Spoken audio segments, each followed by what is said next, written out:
گونج گونج اٹھے ہیں نغمات رضا سے بوستا، کیوں نہ ہو کس پھول کی مدحت میں وامل قار ہے، کیوں نہ ہو کس پھول کی مدحت میں وامل قار ہے۔ الحمدللہ رب العالمین والصلاة والسلام علی سید المرسلین، اما بعد فاعوذ باللہ من الشیطان الرجیم، بسم اللہ الرحمن الرحیم۔ الصلاة والسلام علیکہ یا رسول اللہ وعلی آلک واصحابک یا حبیب اللہ، الصلاة والسلام علیکہ یا نبی اللہ وعلی آلک واصحابک یا نور اللہ۔ میٹھے میٹھے اسلامی بھائیوں اور مدنی چینل کے ناظرین، سلسلہ ہے نغمات رضا، امام عشق و محبت، مجدد دین و ملت، پروانہ شمع رسالت، میرے آقا نعمت امام احمد رضا خان علیہ رحمت الرحمن کے بڑے ہی خوبصورت کلام ہم اپنے سلسلے میں شامل کرتے ہیں اور ان کلاموں کو سننے کے ساتھ ساتھ سمجھنے کی بھی کوشش کرتے ہیں۔ آج جس کلام کو ہم نے منتخب کیا ہے ایک ایسا کلام ہے جو غموں کا اور دکھوں کا مداوا ثابت ہوتا ہے۔ جی ہاں، اس کلام کو جب بھی سنتے ہیں تو غم دور ہوتے محسوس ہوتے ہیں، اور کیوں نہ ہو کہ ذکر کس حبیب پاک کا ہے، اس آقا علیہ الصلوۃ والسلام کا ہے کہ جس کے بارے میں خود امام عشق و محبت ایک جگہ لکھتے ہیں، ان کے نثار کوئی کیسے ہی رنج میں ہو، جب یاد آ گئے ہیں سب غم بھلا دیے ہیں۔ مگر اس کلام میں اپنے دکھوں اور اپنے غموں کی التجا نبی پاک علیہ الصلوۃ والسلام سے ایک انوکھے انداز میں کی گئی ہے۔ جی ہاں، میرے آقا اپنی امت سے بہت محبت کرتے ہیں، ہو سکتا ہے اس وقت بھی مدنی چینل پر بہت سارے دکھی، پریشان حال، بیمار، قرض دار موجود ہوں۔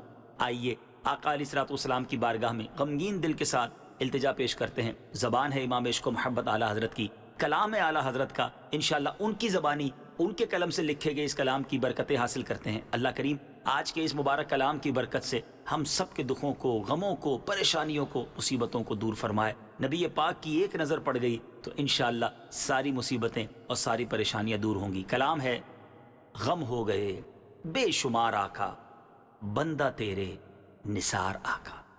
اس میں غم سے مراد یقیناً آپ جانتے ہیں دکھ، رنج و ملال، بے شمار سے مراد لا تعداد۔ یہاں آقا نبی پاک علیہ الصلوۃ والسلام کی بارگاہ میں التجا کی جا رہی ہے، نثار سے مراد صدقے ہونا، قربان ہونا۔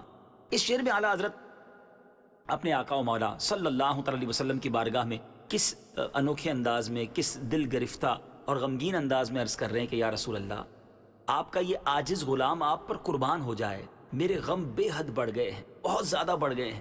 اس شعر میں سنت صحابہ کو رضوان اللہ تعالی علیہ مجمعین بڑے پیارے انداز میں ادا کیا گیا ہے کہ صحابہ کرام کا بھی انداز ہوا کرتا تھا کہ نبی پاک کی بارگاہ میں جب حاضری دیتے تو فدا کا امی و ابی یا رسول اللہ، آقا ہمارے ماں باپ آپ پر قربان۔ اعلیٰ حضرت یہاں اسی طرح کی عرض کر رہے ہیں کہ آقا بندہ تیرے نثار ہو جائے، میرا سب کچھ آپ پر قربان ہو۔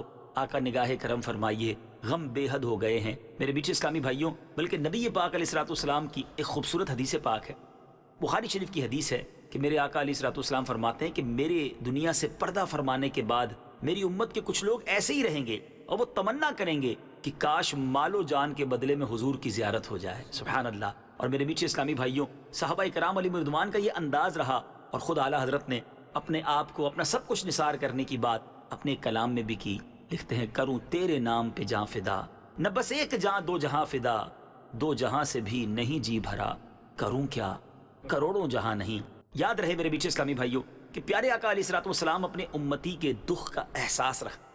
عزیز علیہ ما عنتم، قرآن پاک میں جو فرمایا گیا کہ امت کا مشقت میں پڑنا پیارے آقا علیہ الصلوۃ والسلام پر گراں گزرتا ہے، تو آپ علیہ الصلوۃ والسلام امت کی مشکلات کے حل کے لیے اللہ کی بارگاہ میں دعا فرماتے رہے، فرماتے رہتے ہیں، اور حریص علیکم کا یہ تقاضا بھی ہے۔ اس لیے آپ کی بارگاہ میں دنیا میں بھی اپنی قضاء حاجات کے لیے، مشکلات کے حل کے لیے عرض کیا جاتا ہے، اور آپ کی انہی شفقتوں کی وجہ سے قیامت کے دن بھی جب ہر کوئی نفسی نفسی پکار رہا ہوگا، میرے آقا علیہ الصلوۃ والسلام اس روز بھی امتی امتی پکار رہے ہوں گے۔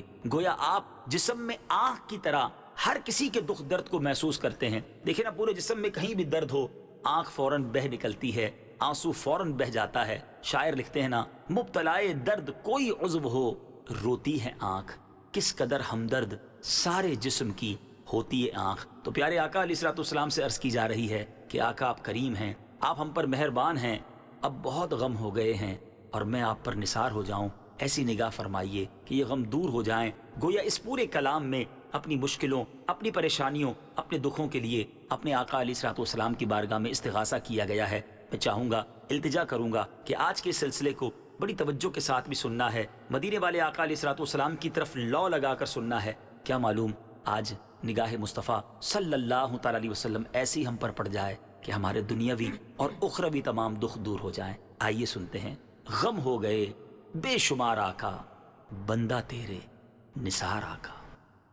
غم ہو گئے بے شمار آقا،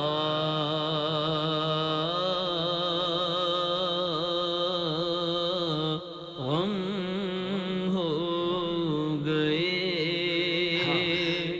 بے شمار آقا،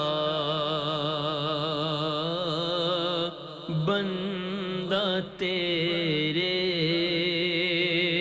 نثار آقا، بندہ تیرے نثار آقا۔ میٹھے میٹھے اسلامی بھائیوں، اب چلتے ہیں دوسرے شعر کی طرف۔ اب یہاں اعلیٰ حضرت اسی عرض اور معروض کے سلسلے کو کنٹینیو رکھتے ہوئے عرض کرتے ہیں۔ بگڑا جاتا ہے کھیل میرا، آقا آقا سنوار آقا۔ اب یہاں کھیل سے مراد کیا ہے؟ کھیل بگڑنا یہ محاورہ ہے کہ بنا بنایا کام بگڑ جاتا ہے، اور سنوارنا یعنی درست کرنا۔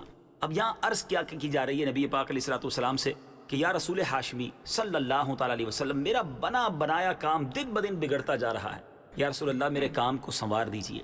صحابہ کرام علیہم رضوان بھی اپنے مشکل حالات میں نبی پاک علیہ الصلوۃ والسلام کی بارگاہ بے کس پناہ میں فریاد کو نہ ہوتے۔ اس پر میرے میٹھے اسلامی بھائیوں کئی احادیث موجود ہیں۔ ایک بار عہد فاروقی تھا، حلب کے لشکر جرار سے جب مسلمانوں کی جنگ ہوئی تو مسلمانوں کا شعار اور انداز ہی یہ تھا، نبی پاک تو اپنے مزار میں جلوہ فرما تھے، مگر صحابہ کرام یا محمدہ یا محمد صلی اللہ تعالی علیہ وسلم کہہ کر پیارے آقا کو اس جنگ کے دوران پکارا کرتے، نبی پاک سے استغاثہ کیا کرتے، اور ان نعروں کی برکت سے، ان استغاثوں کی برکت سے کئی بار جنگ میں فتح نصیب ہوئی۔ بلکہ ایک بار طبرانی شریف میں ہے کہ نبی پاک علیہ الصلوۃ والسلام حضرت میمونہ رضی اللہ تعالی عنہا کے گھر قیام فرما تھے، رات کو نماز کے لیے اٹھ کر وضو فرمایا اور 3 بار لبیک فرمایا کہ تیری مدد کی گئی، اور فرمایا تیری مدد کی گئی۔ حضرت میمونہ نے عرض کی کہ حضور کس کو فرما رہے ہیں، کیونکہ وہاں کوئی بظاہر نظر نہیں آ رہا تھا۔ تو میرے آقا علیہ الصلوۃ والسلام نے فرمایا یہ راجز مجھے مدد کے لیے پکار رہا تھا۔ یہ راجز ایک صحابی کا نام ہے، حالانکہ میرے بیچ اسلامی بھائیوں وہ مکہ شریف سے نکل کر مدینہ شریف آ رہے تھے کہ ان کو غیر مسلموں نے گھیرے میں لے لیا۔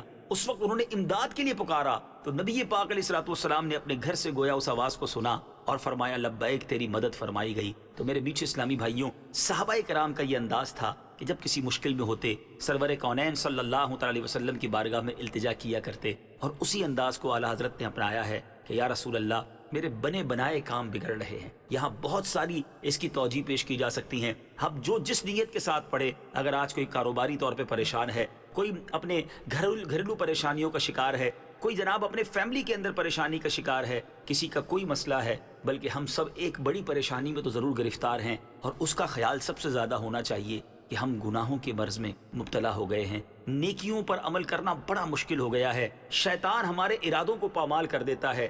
کئی بار نیت کرتے ہیں کہ اب گناہ نہیں کریں گے، پھر شیطان گناہوں میں مبتلا کر دیتا ہے، تو واقعی یہ بنا بنایا کھیل بگڑ جاتا ہے، بنا بنایا کام بگڑ جاتا ہے۔ تو نبی پاک سے التجا کرتے ہیں کہ یا رسول اللہ شیطان کے واروں سے بچنے کے لیے ہماری مدد کیجیے۔ جو جس پریشانی میں ہے اس پریشانی کو مد نظر رکھ کے اس شعر کو سنیں، پیارے آقا علیہ الصلوۃ والسلام ضرور کرم فرمائیں گے۔ اعلیٰ حضرت لکھتے ہیں بگڑا جاتا ہے کھیل میرا، آقا آقا سنوار آقا۔ بگڑا جاتا ہے کھیل میرا،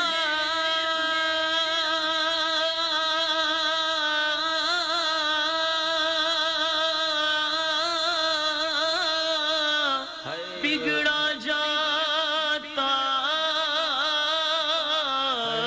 ہے کھیل میرا،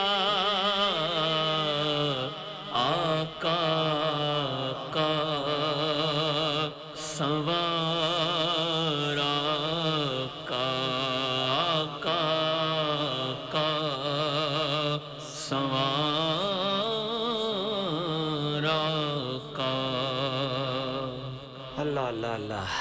اگلا شعر، منجدار میں آ کے ناؤ ڈوبی، دے ہاتھ کے ہوں میں پار آقا۔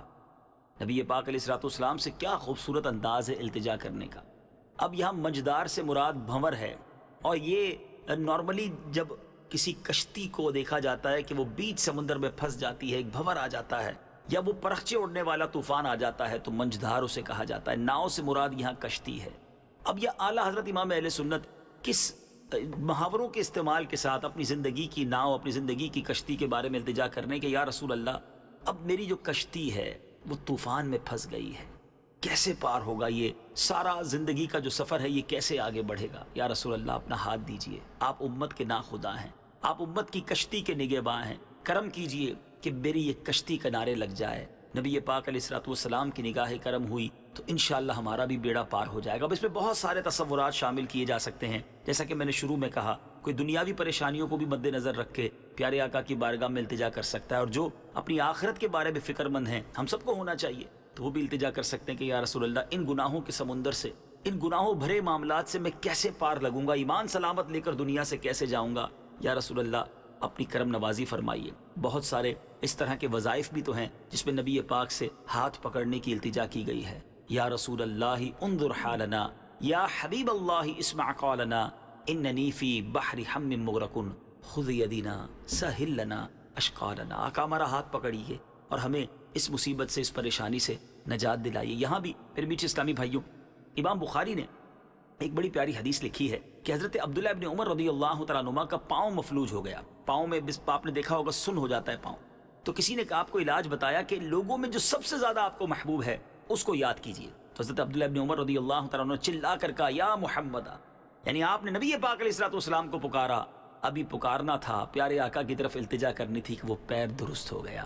سبحان اللہ، صحابہ کرام ہر لمحے، ہر مصیبت میں اپنے آقا کو یاد کیا کرتے، اور اعلیٰ حضرت امام اہل سنت نے یہی انداز اپنایا ہے کہ حضور کرم کیجئے، میری کشتی پار لگا دیجئے۔ کیا لکھتے ہیں؟ منجدار پہ آ کے ناؤ ٹوٹی، دے ہاتھ کے ہوں میں پار آقا۔ منجھدار پہ آ کے ناؤ ٹوٹی، ہائے ہائے ہائے،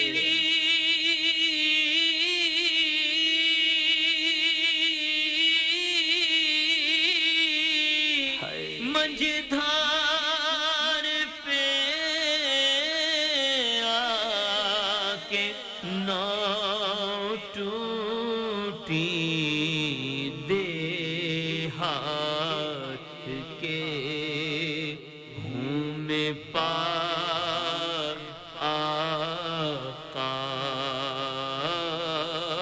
دے ہاتھ کے ہوں میں پار آقا۔ اسی انداز کو برقرار رکھتے ہوئے غم زدہ انداز میں عرض کرتے ہیں آقا، ٹوٹی جاتی ہے پیٹھ میری للہ، یہ بوجھ اتار آقا۔ اب یہاں ٹوٹی جاتی ہے پیٹھ سے مراد شکستہ ہونا مراد ہے، کہ زندگی کی مشکلات سے، اس کے بوجھ سے کمر ٹوٹی جا رہی ہے، اتنا بوجھ ہو چکا ہے۔ آقا یہ بوجھ آپ اتار، للہ سے مراد خدا کے لیے، اور اتارنے سے مراد کہ ہم میری پیٹھ سے یہ بوجھ اتر جائے، ورنہ یہ پیٹھ ٹوٹ گئی ہے مشکلات، پریشانیوں کے بوجھ سے۔ بڑا شاندار انداز ہے، خوبصورت انداز ہے، اور دلوں کو چھو جانے والا انداز ہے کہ یا رسول اللہ، گناہوں کے بوجھ کی وجہ سے میری کمر ٹوٹی جا رہی ہے، دنیا کی مشکلات کے بوجھ سے کمر ٹوٹی جا رہی ہے، میرا یہ بوجھ اتار دیجئے۔ میرے بیچ اسلامی بھائیو، امیر اہل سنت نے بھی اپنے مناجات کے ایک شعر کے اندر اللہ تبارک و تعالیٰ کی بارگاہ میں التجا، یہ جو پیٹھ، جو گناہوں کی وجہ سے کمر ٹوٹنے کا انداز ہے، جو ذکر ہے، وہ اس انداز میں کیا کہ گناہوں نے میری کمر توڑ ڈالی، میرا حشر میں ہوگا کیا یا الہی۔ تو اعلیٰ حضرت سرکار علیہ الصلوۃ والسلام کی بارگاہ میں عرض کر رہے ہیں کہ آقا، پیٹھ پر بہت بوجھ ہے، آپ کریم ہیں، اس بوجھ کو اتروا دیجئے، اس بوجھ کو اتارنے میں مدد فرمائیے، آپ کرم فرمائیں گے تو یہ بوجھ اتر جائے گا، اور زندگی بھی آسان ہو جائے گی، آخرت بھی آسان ہو جائے گی۔ کیا خوب بات لکھتے ہیں کہ ٹوٹی جاتی ہے پیٹھ میری للہ، یہ بوجھ اتار آقا۔ ٹوٹی جاتی ہے پیٹھ میری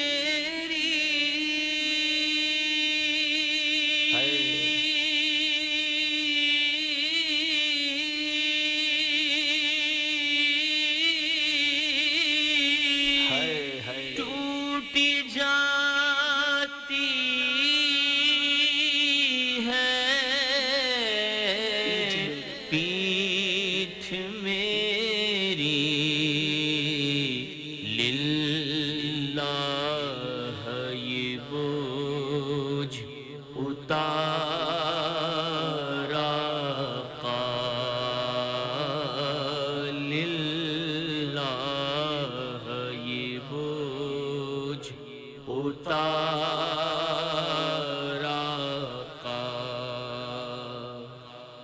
اگلے شعر میں میزان عمل کا تذکرہ ہے اور کس انداز میں ہے.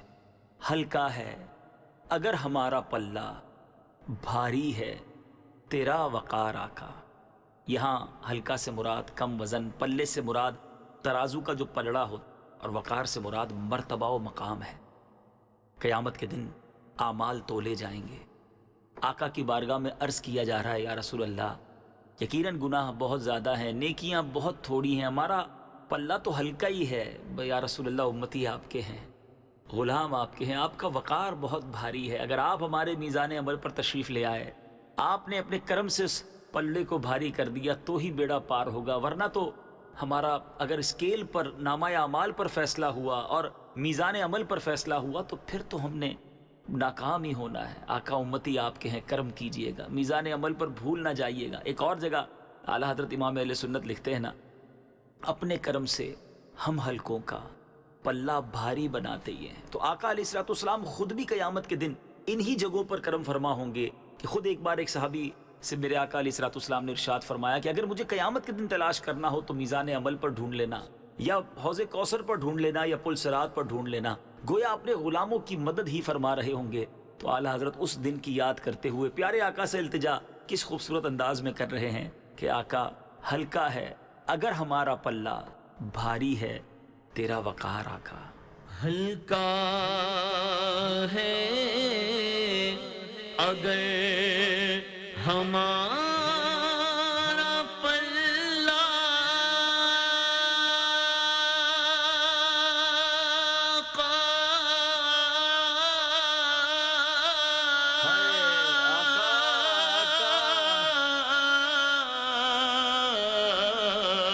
ہلکا ہے اگر ہمارا پلہ،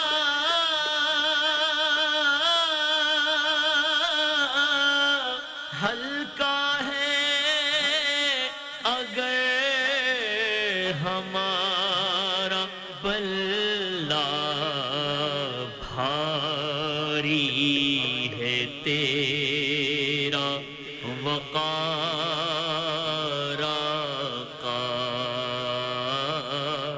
بھاری ہے تیرا وقار آقا. اللہ اللہ، وہی انداز ہے آقا. مجبور ہیں ہم تو فکر کیا ہے، تم کو تو ہے اختیار آقا. یہاں مجبور سے مراد بے بس ہے، اختیار سے مراد طاقت و قدرت ہے. آقا سے عرض کی جا رہی حضور اگر ہم بے بس و مجبور ہیں تو کوئی بات نہیں، ہمارے آقا تو وہ ہے نا جو با اختیار ہیں. اللہ تبارک و تعالیٰ نے بہت سارے اختیارات سے نوازا ہے. نبی پاک علیہ الصلوۃ والسلام کی اس حدیث کی طرف گویا شعر میں اشارہ ہے کہ پیارے آقا علیہ الصلوۃ والسلام نے فرمایا کہ اللہ عز و جل نے مجھے اختیار دیا کہ میں اپنی آدھی امت جنت میں داخل کرا لوں یا شفاعت کا اختیار لے لوں. تو آقا فرماتے پس میں نے شفاعت کا اختیار لے لیا کیونکہ یہ زیادہ عام اور کافی ہے. اور پھر فرمایا کیا تم سمجھتے ہو یہ شفاعت متقی ایمانداروں کے لیے ہے؟ نہیں، بلکہ میری شفاعت بڑے بڑے گناہ گاروں کے لیے.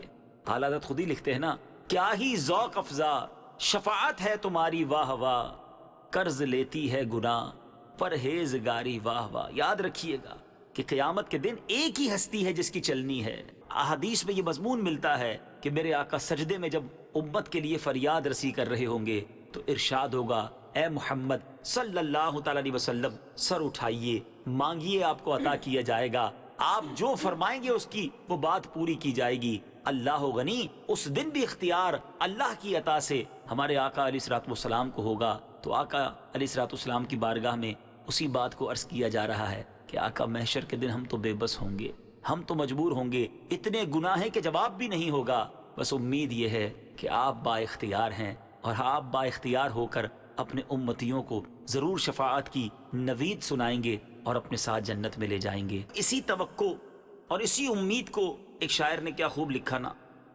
محشر ہے اگر محشر کس بات کا ہم کو ڈر، ہم جن کے سناخواں ہیں وہ بھی تو وہاں ہوں گے.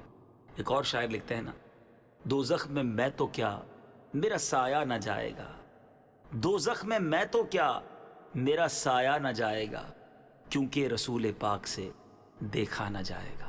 بہت خوبصورت انداز ہے، بڑی پیاری سیکوینس ہے، سنتے جائیے اور میدان محشر اور آخرت کے ان تصورات میں کھوتے جائیے اور آقا کی بارگاہ میں التجا کرتے جائیے۔ مجبور ہیں ہم تو فکر کیا ہے، تم کو تو ہے اختیار آقا۔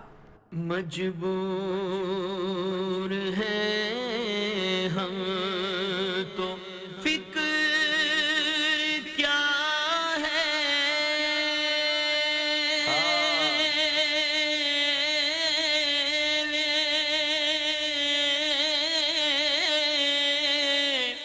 مجبور ہیں ہم تو فکر کیا ہے، تم کو تو ہے اختیار آقا، تم کو تو ہے اختیار آقا۔ گونج گونج اٹھے ہیں نغمات رضا سے بوستا، کیوں نہ ہو کس پھول کی مدحت میں وامل قار ہے، کیوں نہ ہو کس پھول کی مدحت میں وامل قار ہے۔